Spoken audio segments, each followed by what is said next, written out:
Hi friends, అందరికీ welcome to my channel. ఎవరైనా first time నా వీడియోని చూసి లైక్ చేసి షేర్ చేసి సబ్స్క్రైబ్ చేసుకోండి. విషయం ఏంటంటే రంజాన్ పండుగ అయితే అయిపోయింది. రంజాన్ పండుగ అయిపోయినాక రంజాన్ లాస్ట్ రోజు అంటే రంజాన్ పండుగ పొద్దు ఖచ్చితంగా వీళ్ళు అదియా ఇచ్చారు. అది అంటే కానుక. నాకైతే మా ముసలిలో ఒక 40 దినాలు, ముసలిలో ఒక 40 దినాలు ఇచ్చాడు. మొత్తం 80 దినాలు అయితే కానుక వచ్చింది. హదియా అంటారు దీన్ని. లెక్కిచ్చిన తర్వాత ఇంకెందుకు ఆలస్యంగా బాండి ఎడారికి పిల్లలకు సెలవులు కానీ వారం రోజులు అన్నారు. ఇంకైతే ఎడారికి అయితే వచ్చేసినాము.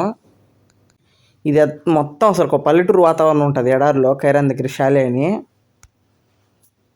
వెనకలు కానొచ్చేదే మా సార్ వాళ్ళ ఇల్లు. గెస్ట్ హౌస్ అంటారు దీన్ని. ఖచ్చితంగా గురువారం రాత్రి నుంచి శనివారం వరకు ఈడే ఉంటారు ఖచ్చితంగా సెలవులు వస్తే. వాళ్ళంతా సామాన్లు తెచ్చాను, నేను వీడియో తీసుకుంటాను. వాళ్ళు పిలుస్తాను వచ్చి సామాన్లు తెచ్చారని. అందుకే నేను కూడా పోయి సామాన్లు తీయడానికి రెడీ అయినా.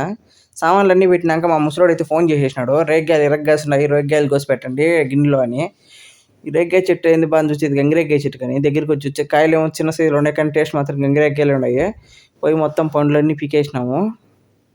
కాయలు మాత్రం భలే ఎర్రగాసినాయి. 7 ఏళ్ళు అయిందంట బూడ్సి, ఈ మధ్య కాసినాయంట కాయలు. ఇవి కాయలు అయితే చూడండి టేస్ట్ కూడా సూపర్గా ఉన్నాయి. ఇవి అన్నీ చిన్న సైజు కానీ గంగిరేకాయ టేస్ట్ ఉన్నాయి. మొత్తము వచ్చేసి 3 రకాల చెట్లు ఉన్నాయి. సైజుల్లో కూడా 3 రకాలు ఉన్నాయి ఇక్కడ. ఈ టేస్ట్ కూడా డిఫరెంట్గా ఉన్నాయి.